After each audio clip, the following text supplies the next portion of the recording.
Hello, everybody, and welcome to Some Patches Required, a show where we hope to educate and entertain you on the ever-turbulent games industry. As always, my name's Zach, and I'm one of your hosts. And I am your other host, Aaron. And before we jump into the meat and potatoes today, I would just like to say real quick thank you to all of our wonderful listeners, whether you are a returning listener or a new listener. We love you all equally. And we would also love to ask for you to please like and subscribe or leave a comment and maybe share our show with a friend or a mortal enemy, because it is truly the only way that we can grow and prosper into a beautiful butterfly or something like that. Aaron, anything to add? Yes, absolutely. As we all know, the final form of podcasts is butterflies. It is true. Yes, and we've been trying to get there, and we need your help. But yeah, all joking aside, it legitimately does help us. If you have a so inclined friend or acquaintance who you think might enjoy the show, it's the only way for us to become that butterfly. Exactly. And speaking of beautiful butterflies, or maybe a lack thereof being beautiful butterflies, we are going to be talking about Fallout today. And more specifically, the fallout from the TV show that dropped. Although I feel like Fallout typically has a negative connotation, and it has not been a negative experience for the IP in general. I feel like I need to look that up, because technically does Fallout have to be negative when you use it in a more symbolic sense, Aaron? I don't know. You're more of the language expert here. Yeah, so the connotation, in a very broad sense, you can kind of slant it to mean the consequences of something, but generally speaking, the connotation is that it is the negative consequences of something. The fallout is not generally referred to as a like a positive sort of thing. Yeah, no, I figured that was probably correct. So yeah, for all the people that have their pitchforks and stuff, we actually both liked the show. We're not going to shit on the show, surprising, I guess, but yeah, surprising to some degree. If for no other reason than I now wonder if it's one of those cultural touchstones that is become part of the generational gap as I hurtle towards middle-age irrelevancy, is that video game adaptations for the vast majority of my life and your life, Zach, were just dog shit, realistically. So when a show or a TV show, wow, a show or movie comes out and it's actually satisfying on its own merits, that is kind of a legitimate surprise to me still. I haven't gotten used to video game adaptations being somewhat reliably good, but the Fallout show largely delivers on what it tries to do. So we thought it might be interesting to kind of take a different sort of look at the state of video game adaptations from when we last talked about it, I believe, with The Last of Us adaptation on Max.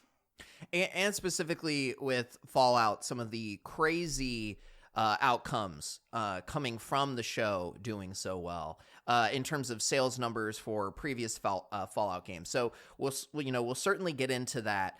I think the one thing I want to bring up before we really dive into this, because I think it hits on the point that you just made, Aaron, is we have done a video game adaptation episode of some type every single season of the show so far. When we first started, we watched like the Monster Hunter movie, we watched the original Mario Bros movie, and we watched a Resident Evil movie.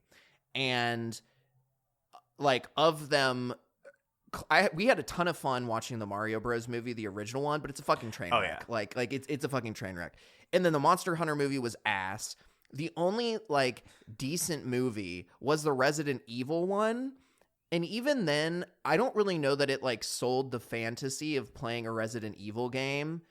So it's kind of interesting. Like even looking at that episode. And then obviously we had our Last of Us episode where we had generally positive things to say about the show. I think a lot of people did.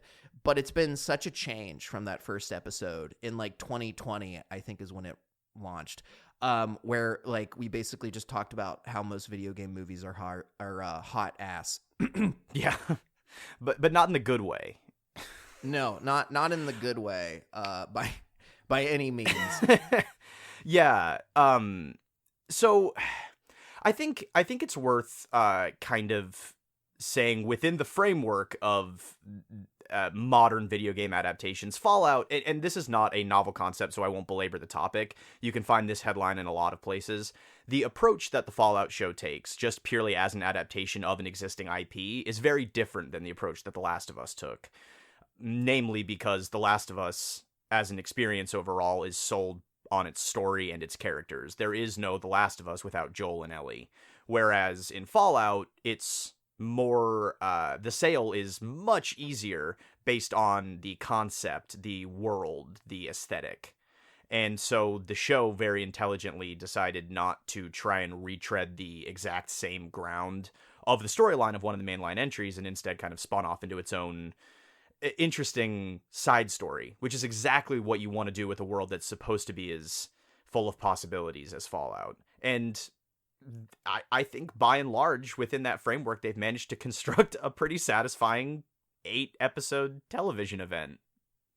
Yeah, I think it's also pretty impressive, just some of the star talent on the show. So I actually didn't know that the lead actress was in Arcane, so that's why I put that in our notes. But the lead actress, Jesus, I mixed it up with, okay, so Ella Purnell played Jinx in Arcane. So I was looking at Jinx and thinking actress, and then I mixed Jinx. Yeah, there it is. But anyway, there's an X in there somewhere. Yeah, there's an X in there somewhere. The X is silent. But Ella Purnell actually played Jinx in Arcane, which is a, incredibly successful animated series about the League of Legends universe. So, one, they had her. She's just killing it, I guess, with these video game adaptations at this point. And then you have Walton Goggins, who I love from The Righteous Gemstones. And then you have Matt Berry, who I also absolutely love.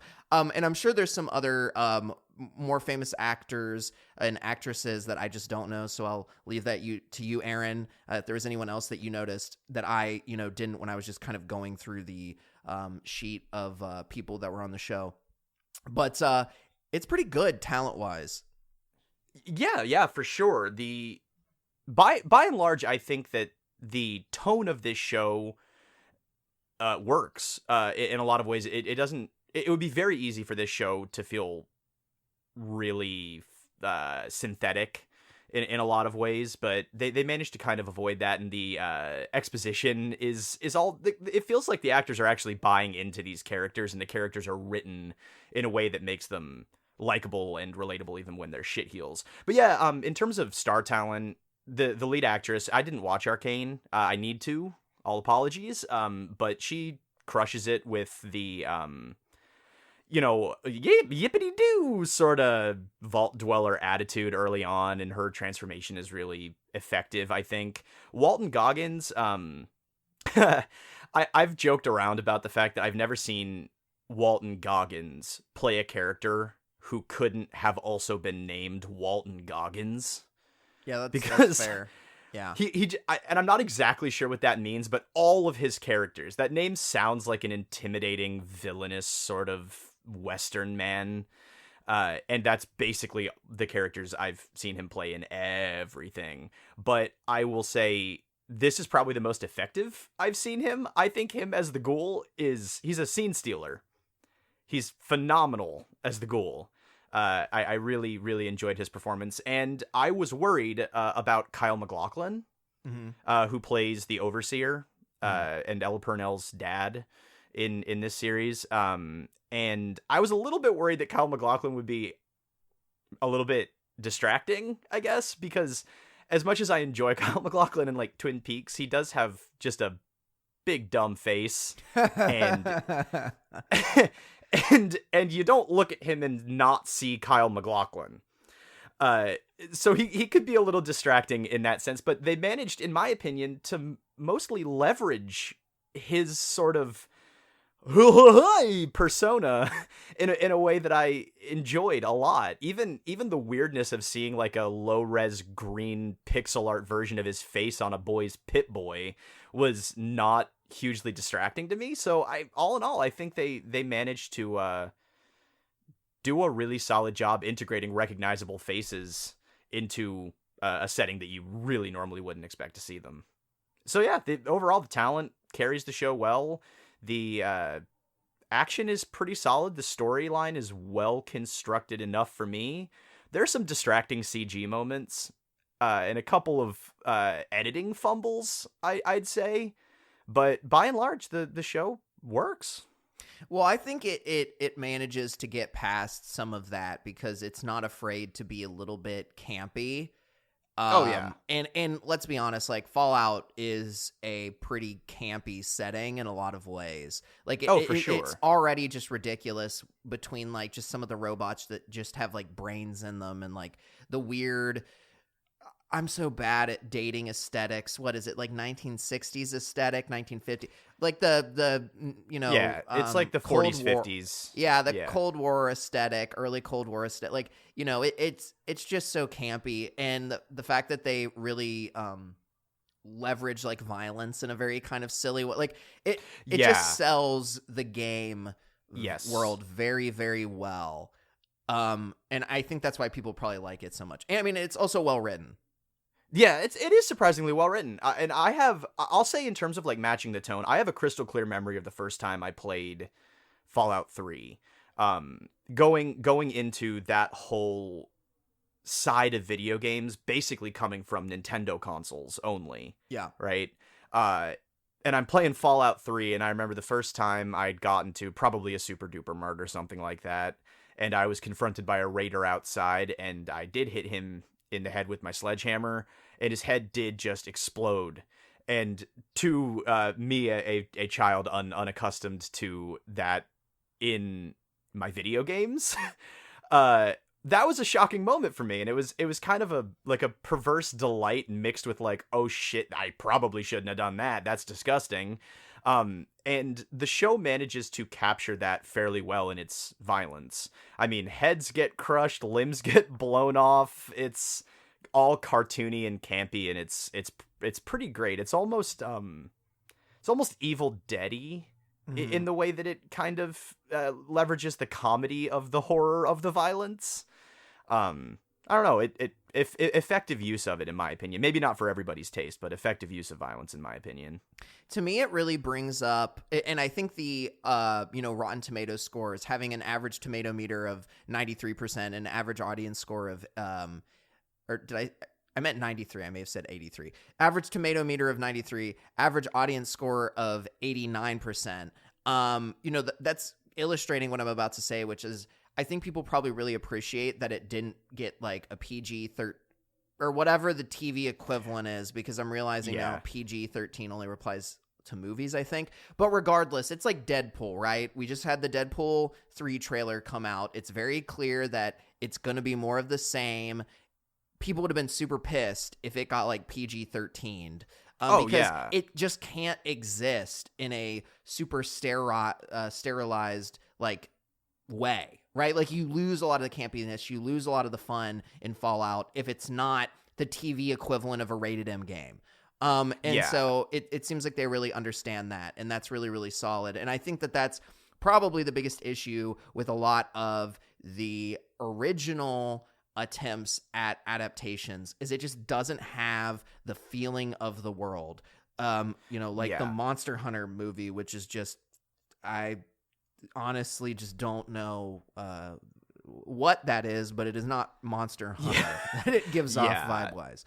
No, I would agree with that. I think to some degree that is attributable, and we'll talk a little bit about this maybe later on, but a lot of that I think is attributable directly to the fact that the generation of filmmakers coming up and the crossover between television and film at this point is undeniable. So whatever you want to call the people behind the TV show, but the the creative minds behind this show are actually familiar with the games, right? Like Jonathan Nolan has played Fallout.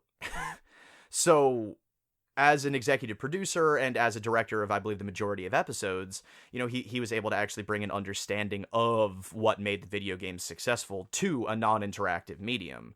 And I think that's something that was desperately missing in a lot of video game adaptations, an actual connection to the source material. Part of me kind of wonders too if the increase in like game fidelity, graphics, all of that has anything to do with, you know, TV filmmakers being able to visualize what the world would look like a little bit better.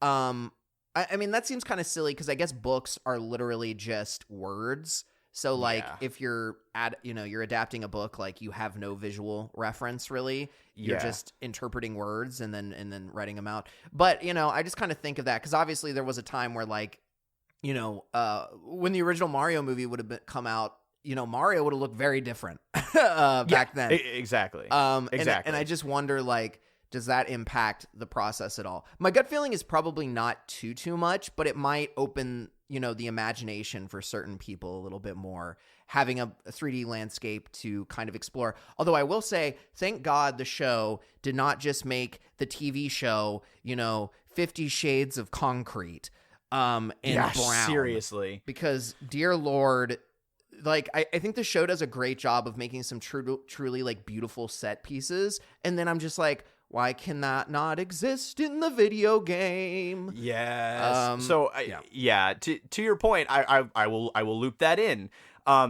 Just as a hair of shade being thrown, I don't think that the graphical fidelity of any Bethesda game is serving as inspiration for a generation of filmmakers. No, you're definitely right. But to the larger point, I would actually probably posit that if anything, having such a clear codified art direction, if anything, hamstrings adaptation, the liberty that a showrunner or a filmmaker could make or take with an IP, right? So they can obviously wiggle within the Fallout aesthetic to add some colors and make it a little bit less of a diarrhea scape. But he means that in a literal sense, by the way. That is not a figurative use of the word diarrhea. It is a literal use. It might as well be. But yeah, so I mean they are kind of pigeonholed into that aesthetic because you can't really do Fallout. Fallout the games is, I think 60% of the appeal is the aesthetic. Without, I mean, granted, even though it's disgusting, the overall sort of feel of those games is so important to selling that world that if they took some really crazy creative liberties with those ideas, I don't think that it would end up feeling like Fallout anymore. Very similar to The Last of Us. I mean, with Mario, you definitely have more wiggle room in that sense, and Sonic, you definitely have some wiggle room in that sense, but I would argue, if anything, it actually probably limits their like creative range to some degree, but I also think that it, you know, might serve as a little bit of a creative bumper if you want to tell an interesting story. At least you have the aesthetic already nailed down. Yeah, and that's what the Fallout world is set up for. Luckily. Well, real quick, because I realized I got ahead of myself on this. You know, you were just talking about the Sonic movies. And we were talking about Super Mario. On the note of just general acceptance of these movies being better, I did just want to bring up that according to Rotten Tomato, just looking at audience scores, some of the critics scores on some of these are not as high, but The Last of Us had a 89% audience score. Super Mario movie had a 95%. The Sonic movies all have I actually put this on a different line. The first one has a 93% audience score, and the second one does even better. I have not seen the second one, but it does even better with a 96% audience score. And then, like, the worst one on this list, in my mind, would be the Five Nights at Freddy's movie, and even that had an audience score of 87%. So, like, you know, to our earlier point, people are enjoying these films quite a bit. Yeah. That having been said, to some degree the audience score, and I don't mean to sound like the bougie gatekeeper here, but audience scores for a lot of these fan favorite IPs can be we've talked about that before, but they can be swung very, very heavily. I mean, you really don't need to look much further than the filmography of Zack Snyder in order to see where audience scores kind of falter in their reliability as like an overall metric. But in terms of how people are responding to them at large, yeah, people are loving these new video game adaptations. Yep. I actually think I'm looking, Aaron. I think this would maybe be a good time for you to kind of bring up your comment on, are these gonna overrun the Marvel comic book movie trend? Just since we talked about some of these scores that are just doing really, really well. And I know we've also talked about on previous episodes, or I'll let you rehash, restate what your opinion on comic book movies has been lately. But my opinion, for those that don't remember, is that it's very stale. They've been very boring. I have not been excited for one in a while. I will see Deadpool 3, and I am hoping that it will be great, but the vast majority of them have been lukewarm at best. So, Aaron, I'll pass it over to you with, that being said. Yeah, real quick, important codicil. The director of Deadpool and Wolverine would very much like you to remember that it is not Deadpool 3. He has gone on the record as saying, "No, this is not Deadpool 3. This is his own side thing." Even though everyone's going to call it Deadpool 3 anyway. But yes, that aside, the Marvel movies for me were always kind of teetering on the edge of when will this fall off a cliff for me. And basically right after Endgame, same with everybody else, my interest level plummeted. I didn't keep up with the shows, but I know that they have been largely derided by critics, some largely derided by fans. Some have been fairly well received, but not very well viewed.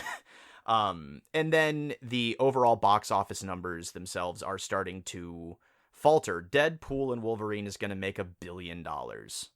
That's not an exaggeration. If it doesn't crack $1 billion, I will be surprised. It's the exact right movie for the right time. That's what people want. People are sick to death of Disney as just an image in general right now. They are torpedoing all of their IPs. So this movie feeling nothing like a Disney movie is going to make it very appealing. But anyway, let's look at a couple of numbers. Namely, recently I find two movies fairly interesting. One being The Marvels, which I was literally looking that up to see what the tomato score was. See, I wasn't even necessarily going to go for tomato score. I was going to go for worldwide box office. Yeah, okay. Where The Marvels failed to cross $200 million. Now, that's obviously it's an outlier in the MCU. Because, I mean, even looking back at some other arguable underperformers like Ant-Man and the Wasp: Quantumania, that cracked 463 million. Eternals cracked 400 million. Black Widow didn't crack 400 million, about 379. So we're looking at some fairly middling numbers in a franchise that reliably is in the 800s, is reliably in the 900s, is reliably over $1 billion, especially in established franchises. Mm-hmm. So, I mean, sub-franchises within the larger MCU. But the other one that I find absolutely fascinating is Guardians of the Galaxy 3, because those movies reliably perform, kind of on the level of a Deadpool and Wolverine, independently of the larger MCU picture. And this being the last James Gunn one, I think they were fully expecting that movie to crack $1 billion, and it didn't. Whereas we are seeing reliable numbers coming out of even not incredibly well-received projects, like Five Nights at Freddy's, which was kind of middling, still almost hit 300 million. The Uncharted movie crossed 400 million. And I forgot about that one on my list. Yeah, and the Super Mario Brothers movie outperformed Guardians 3. You know, maybe it had more appeal because it was an animated children's film, but I don't necessarily know if the market differentiation there is enough to account for a $400 million gap. impressive to see these video game IP franchises start to come into the limelight, especially when you consider two other factors. I promise this is going somewhere. Number one being production budgets, where a good number of these video game adaptations, especially, in the Sonic franchises, the production budgets of them aren't anywhere near what the Marvels was. It's not, anywhere near what it would be for any MCU movie, because they're giant CGI nightmares. And you can talk about the efficacy of the CG in the video game adaptations at a different time. But we're seeing these movies come in under budget and overperform, right? Mm-hmm. At the same time as we're seeing a resurgence in mid-budget filmmaking from places like A24 and Blumhouse. Those models are making insane money, modest production budgets, effective marketing, enormous profit. And this is all coming together at a time where, whether the projects are being well received or not, people are just not as interested in the MCU as they used to be. So myself and many others speculate that the next big wave of things, it was the Western before, and then it was the this, and then it was the superhero movie. The concept is that the next big source material pull is going to be from video games instead of comic books. And I think there's some merit to the idea that could be coming our way, that the ideas that we've been seeing in the video game space are going to just be brought to other screens with increasing regularity and arguably increasing success for the next decade or two. And never has it been a more popular time, or not more popular, but never has it been a better time to be a nerd growing up. Oh yeah. As all your interests are suddenly thrust into the limelight, the public eye. Yeah. I mean, I think also, like, nerddom is just in such a good place to be monetized right now, between, comic book movies really kind of laying a lot of the groundwork for weird ideas and just nerdy ideas in general. And then this, I don't know if resurgence is the right word, because really I feel like it's the first surge, but this massive surge with like Dungeons and Dragons and tabletop RPGs, being out there. It really is a great time to be able to sell some of these IPs compared to, maybe in the past where people would have looked at you and been like, the fuck? The other thing that I think is interesting is, when you're talking about all these different video game IPs, I mean, we listed a bunch, right? The Last of Us, Fallout, Super Mario, Sonic, etc. One of the things that they're never going to have the issue with that the Marvels does, or not the Marvels, but Marvel, is like, presumably they're not going to suddenly become part of some multiverse like Ready Player One. Please, dear God, don't do that. The Fortnite and so they movie. Well, you know what? That might happen. Maybe. We'll see. But they'll all be separate and they'll all be their own unique identities. And so I think it will probably be a much less draining period than the comic book movie period has been, because the comic book movie period is just so formulaic in a way that I think video games just aren't going to be, because they're all so different. The only commonality is that they're video games. But, a Forza movie would not be the same as a Sonic the Hedgehog, would not be the same as a Fallout, would not be the, whatever, right? Like, they're narratively very different. Forza would be interesting. You'd have to do some Gran Turismo thing. Actually, that's a good point. There was a Gran Turismo movie, which is loosely tied to Gran Turismo. It's in a weird middle space with me, I think, Aaron. But like, yeah. Anyway. No, it's based around Sony's IP. I mean, that's an example of. I mean, none of what we're saying here is to say that all video game adaptations recently have been bangers, because the Gran Turismo movie did not perform very well. There was another one that I don't remember what it was called, but there was another one that was fairly recent that just didn't do. Is it Twisted Metal? Super hot. That kept Twisted up. Metal. Mm-hmm. Twisted Metal is the one that I was thinking of. Yeah. Exactly. Like, when did that even come out? I don't remember. So it's not like every single one of them is a banger, but Yeah, I think there's, again, it's like going back to novels. As I've always said, I think that video games are actually more analogous to novels in their form than movies, just at their heart. But I think that they're finally starting to scoop these ideas up and realize that there are a ton of very diverse ideas just out there. There's a lot of sameness to the stories in video games. The same problems of the majority of main characters are sad white dudes. Oh no. Um but that's starting to change, and as we see progress with adaptations of open-ended RPGs like the world of Fallout, suddenly we don't have that protagonist as our sole main character. That is an open world for you to be able to, write your own basically very good fan fiction in for TV. Mhm. So, yeah, I mean, I don't know. I do worry to some degree that there's something lost in the actual form of interactivity, but I think that by and large, if people want to mine the depths of gaming for things that they can turn into non-interactive experiences, they will find an enormous, enormous treasure trove of diverse projects to pick from. I am super embarrassed, Aaron, because I know when we were initially discussing covering this topic, part of the reason we kind of thought, or I thought about it, was because one of my favorite indie games from last year, Dredge, is actually getting put on.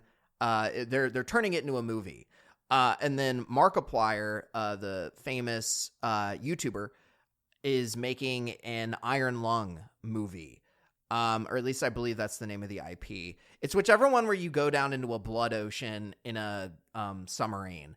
And he released a trailer for that not too long ago. So anyway, I think that was Putt Putt Saves the Zoo. that was definitely not Putt Putt Saves the Zoo, but I can understand why you'd get that confused. Both have a lot of blood. Oh yeah. But anyway, I just bring those up because I'd be remiss if I didn't.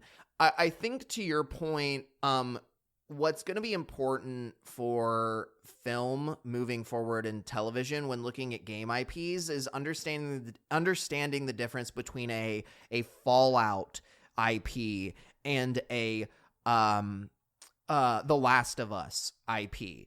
I think that if I was an executive and I was looking at video game IPs to really grab onto, I would actually avoid a lot of the Sony IPs, because a lot of the Sony IPs, the only interesting way to do them is to follow the narrative of the game. Yeah. Whereas if you look at Fallout, it is a world literally meant to be like Star Wars. It is a world meant to have side stories going on, to have side characters that can be just as interesting, if not more interesting, than the character that you're playing in the game. Elder Scrolls, another similar example. Cyberpunk, another similar example. Excuse me, God, I had a voice pop. But my point being is there's some of these IPs that are so much bigger and capable of being expanded upon. And I think those are the ones that are more worth investing in than some of these ones like Five Nights at Freddy's. Like, what the fuck are you, like, I don't know. That's just very limited in what you can do. It's going to be the same story over and over again. There's no variety. I think that it's much more intelligent to go after these worlds that can fit multiple genres depending on how you want to kind of finagle it. Yeah, I mean, I would agree by and large. Like, if I was in a position to cherry pick IPs, I would look at my copy of God of War and say, you were done about as well as you could have been done already. I'm not going to make a movie of you. And I'd put that away, and I'd go and I'd dust off a copy of Far Cry. Because if you got the right director and made a Rambo/Apocalypse Now inspired Far Cry game with no involvement whatsoever from Ubisoft, that could be a successful film with a completely original character and story and setting. I would not go and pick up my copy of Alan Wake and be like, well, this is already halfway a movie. Time to May as well finish it. Yeah. No. That doesn't need to be changed in its form. It doesn't need to be retold like that. I have the same reservations about The Last of Us. They took a couple of liberties in there, but they understood what they were doing. It was a very direct adaptation with a couple of, little liberties. But no, I completely agree with you. I think that the more conceptual games are going to be the ones that probably provide the most meat for people who aren't familiar with games to latch onto. I think that the world of Cyberpunk could be appealing enough to a mass market audience if the movie was good enough. I even think if Ubisoft was not involved in any way, they could get away with making a good Assassin's Creed movie. That is possible. But, the adherence to storylines and to some degree overbearing influence from the video game studios themselves, I think, can hamstring projects sometimes, or just completely ambivalent creative teams. If they're just there to cash a check, that's also a problem. But I digress. I thought you were going to say that if Ubisoft wasn't involved, that they could make a successful Skull and Bones franchise. I know you've been dying for that to exist. Well, I do love Skull and Bones. Yep. See, it's right there. You can tell how genuine that was by the strange moaning sound that just left Aaron's mouth. I'm playing it right now. Yeah, right now. I think that the other thing that is interesting when I was looking into a lot of this discussion, and admittedly it's a lot of opinion pieces from like Forbes and GameIndustry.biz and your beloved Paul Tassi, who I learned thinks Fallout 4 is a good game, which he's also a Starfield defender. I think is a take you could have. I don't think it's a bad game, but he's like defending it. I'm like, you don't need to do this, Paul. You don't need to do this, Paul. Anyway, so TLDR, the kind of, in my opinion, probably biggest component of this, since we live in a magical capitalist system, is like, what does this do for people that make money? What does this mean for money? Because if you look at, for example, the Super Mario movie absolutely killed it in the box office with 1.36 billion USD. These two Sonic movies, so I actually am really surprised by this one. Not only did the first Sonic movie not receive as good of an audience score as the second one, but the second one also made an additional 100 million USD. I don't know if that was because Idris Elba was in it and people just wanted to swoon over fucking Knuckles or what, but maybe that's why. His weird 5-headed echidna dick. Yeah, exactly. 5-headed echidna dick. Great. Okay. But anyway, between both of them, they made about 700 million USD. So these are like massive projects in and of themselves with the money that's coming in for the movie alone. And then when you look at what it's doing for the games, what I thought was really interesting is two specific things. One, after the release of the Fallout show, Aaron, player count increased by 525%. And is now, it may have overtaken Helldivers 2 at this point, but is now threatening to overtake Helldivers 2. It's gone over, I almost said Red Dead Redemption, I meant to say GTA 5, which is already crazy because that game just is constantly played all the time online by people. Yep. And it's like, this is all from the movie. This is all from the movie. It went from a Fallout 4 went from a peak concurrent user base of 24,000 to 160,000. Perhaps the funniest of these, though, Aaron, is that Fallout 76, perhaps one of the worst games that I have ever played on launch, went from 12K to 64K peak concurrent players, which beats their all-time high numbers at launch. Yeah, which also spawned a great many. There's so many headline things that, first off, that's a wild number, but I'm going to digress on headlines for 2 seconds. One, I hate how all the headlines about the Fallout show are about how the Fallout show is a success without actually quantifying that. I just want to throw that out there. And two, I have now seen 1,000 headlines about like reevaluating Fallout 76 and people saying Fallout 76 is a good game now. Good job, Todd. Fallout 76 is a hit. And I'm like, oh man, how the turntables. Yeah, maybe I should give Fallout 76 another try. I actually had a buddy playing it last night, but he plays bad games all the time. He also sometimes listens to the show, so he'll know who he is. But anyway, yeah, look, I don't know. I don't think Fallout 76 or Fallout 4 are particularly good. I think New Vegas is a fantastic game, and I love New Vegas, and I think Fallout 3 is a good game. It just looks like it's all concrete. Yeah. So, that's my main criticism there. But the larger point with all of this is like, and there's some other really crazy numbers, like Fallout 4 sales in Europe increased like 7,500%. It's like in the top 10 games in Europe 4 of the top 10 games in Europe right now on the GSD charts are Fallout titles. This show has done crazy things for the game in terms of, not resale, because you're not reselling, although maybe also resale, but just, people going back to the game. Presumably if you're playing Fallout 76, potentially spending money on microtransactions. If you're playing Fallout 4, maybe you're playing it for the first time, so maybe you just bought it. So like you may have to purchase the $20 upgraded version to get the PS5 upgrade if you happen to have the version on PlayStation Plus. Exactly. You might have to do that. Very convoluted process. But it's just crazy how much money like the show can make, and then how much money that show then can lead to how much money is generated from the show because of additional game sales or a resurged interest in the game. Like, that's absolutely crazy. And I think the GameIndustry.biz article that I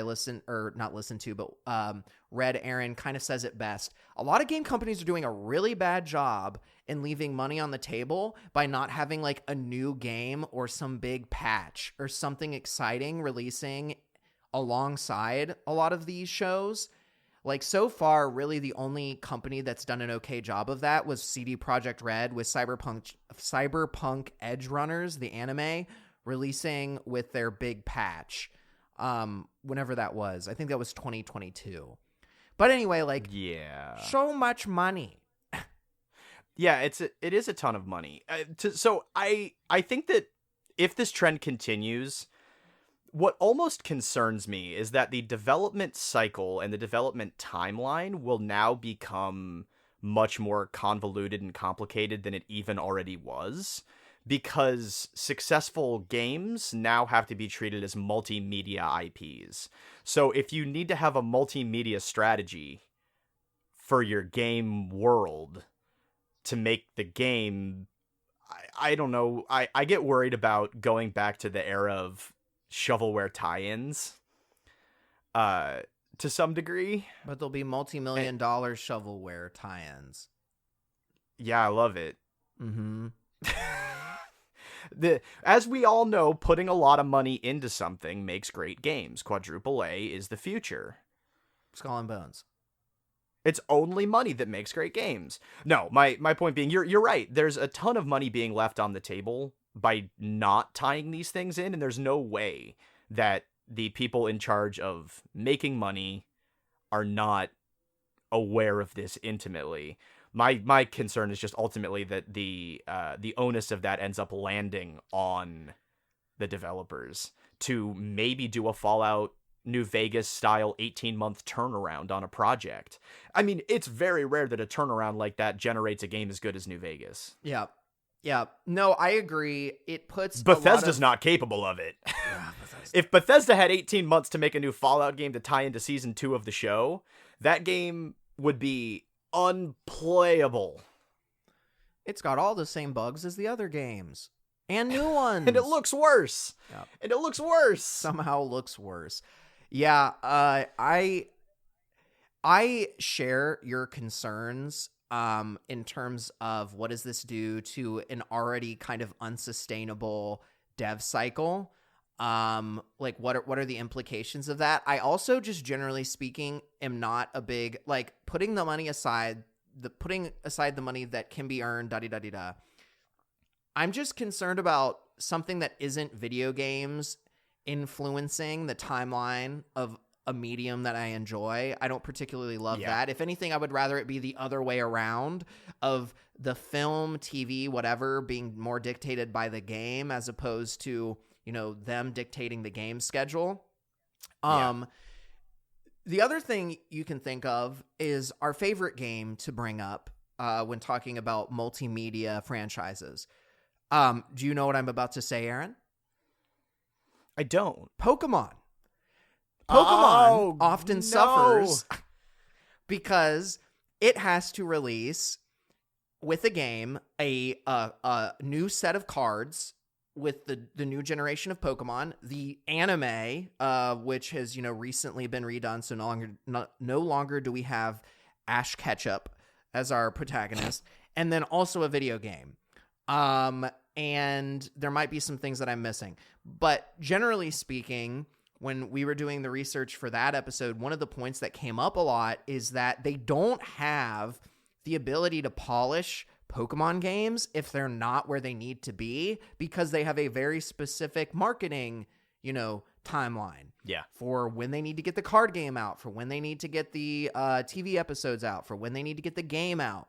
So if the card game's done, and if the anime episodes are done, but the video game isn't done, they can't just keep polishing the video game, because it all needs to come out to promote itself. It's this larger strategy. And I think that that's led to a lot of our criticisms of Pokemon, where we say it's stale, where the last one barely ran. All of these issues, I think, stem from timelines that are dictated by the fact that it's this multimedia production. It's not just Game Freak's, Pokemon games. It's the card game. It's the anime. It's the it's the plushies. It's the toys. It's the It's the merchandise, and that's again, multimedia and merchandising issues are not new. Yeah, but they haven't simplified things, and they present their own MCU-esque challenges for this specific industry. If this production is going to continue to scale, to a global force even bigger than it already is at the moment. Yeah, no, just to illustrate this in a super simple way. I mean, I feel like everybody, I don't think you need this illustration. In fact, most people probably don't. But just to illustrate it, because I have to do this occasionally, if you've ever had to set up a team meeting, the more people you add, the harder it becomes to find a date where everybody can meet. Yeah. And it's the same exact idea. Yeah. Has anybody ever tried to play Dungeons and Dragons reliably as an adult? Yeah. Well, I mean, that's probably the nerdy example I should have used instead of me trying to use, my Google Calendar or Outlook to schedule a 5-person meeting. And you're just like, well, we're going to meet 5 months from now. Yeah, basically. But yeah, no, that I think is another really big concern of mine when you bring in kind of the multimedia production aspect of all of this. It's just kind of, a lot of those concerns pop into my head. So to some degree, I'm fine with them leaving the money on the table for the efficacy of each product, because it really sucks that we have to frame so much of this around Bethesda and Fallout, because Bethesda is just not a studio the best that I developer trust. ever. Yes, specifically that. My point being, on paper, when Todd comes out and says Fallout 5 will happen, but it's going to be a while. On paper, I love to hear that. I love to hear that the breakout success of this show is not motivating them to rush a sloppy mess out the door. But again, that's hard for me to feel super positive about when I know that they will slowly, lazily ship a sloppy mess in 7 or 8 years. Any other studio, barring Ubisoft, maybe I would be like, okay, they've got the right idea in terms of not allowing the influence from TV to impact shipping a solid game on its own. Because I think it is worth kind of considering, just posing the question, what is the actual crossover outside of these numbers that we're seeing people going to the games? How many of those are first-time players? I'd love to see that breakdown. Yeah, I was trying to find some of the information on specific sales numbers, and the best I could do was that Fallout 4 is now the #1 selling game in Europe, thanks to the Amazon show. So sales increasing 7,500% in Europe is That'll do it. That'll do it. Yeah, but like that's probably not just everyone. Either. There wasn't a number tied to that. I mean, and if you look at like the HBO Last of Us series, you know, you saw some of the numbers I pulled for that in this current Fallout buzz is way more than what The Last of Us got. But like The Last of Us Part 1 reached number 20 in UK sales after the show, and its sales increased increased 238%.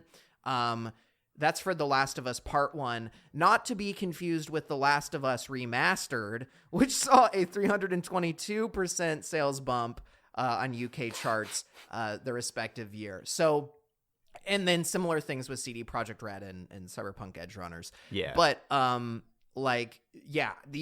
it's definitely enough of an increase in sales, it seems, that you would want to capitalize on it better than a lot of people have been doing lately. I mean, my takeaway from that, without retreading old ground, is that, yeah, ultimately we will see more effective use. If the shows continue to make money and drive traffic to the games, we will eventually see a synergy in release schedules, whether that ends up having a net positive effect on the overall ecosystem or a net negative effect remains to be seen. My guess would be net negative, but all in all, so far, it seems like at the moment we're dealing with a win-win.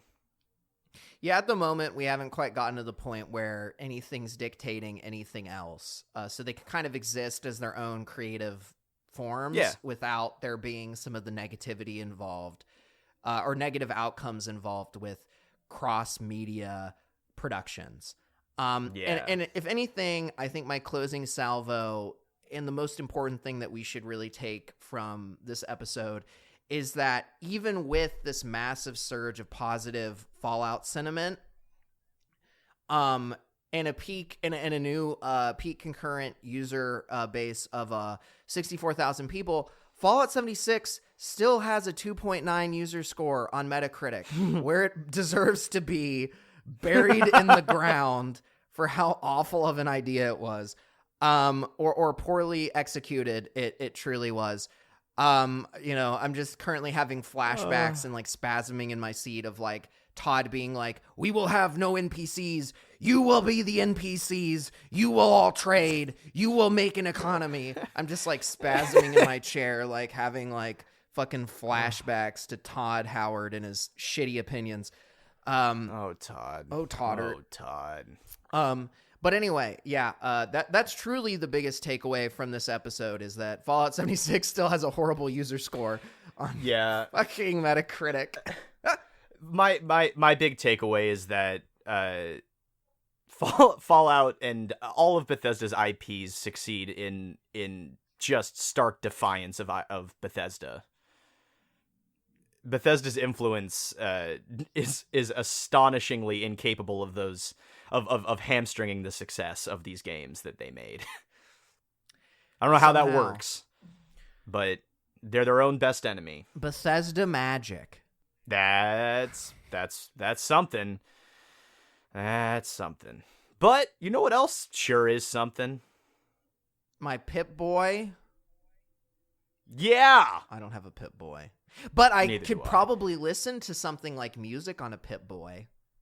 I'd have to imagine so. I feel like I've done that in the video game. Now, the sounds of Beach Girls' great music might not fit with Amazon's depiction of the wasteland, but that's the beauty of Fallout. You get to make your own fun. So hop into a nasty old pair of slacks and grab a broken baseball bat and listen to the beautiful tunes of Beach Girl. Beach Girl provided our wonderful intro and outro music, and you can find the rest of their discography just about anywhere that great digital music can be found, streamed, downloaded, procured, or otherwise obtained. So do feel free to check out SoundCloud, YouTube, Bandcamp, Spotify, and check out Beach Girl. We'd really appreciate it, and you'll enjoy it, I promise. You know what helps me smash in super mutant faces and kill raiders with great efficiency while using said baseball bat? Power armor. Yes, power armor. Power armor crafted and decorated by the great E. Dougie Art. Not sponsored. E. Dougie Art is the best art for your power armor. No, anyway, E. Dougie Art is great.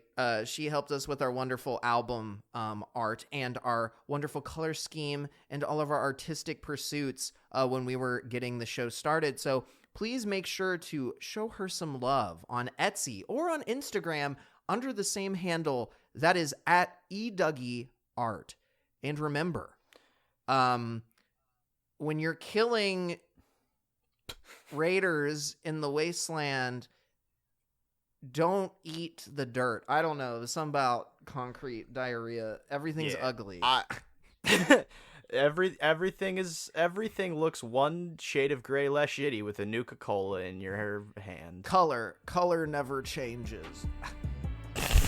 All right, goodbye. Goodbye.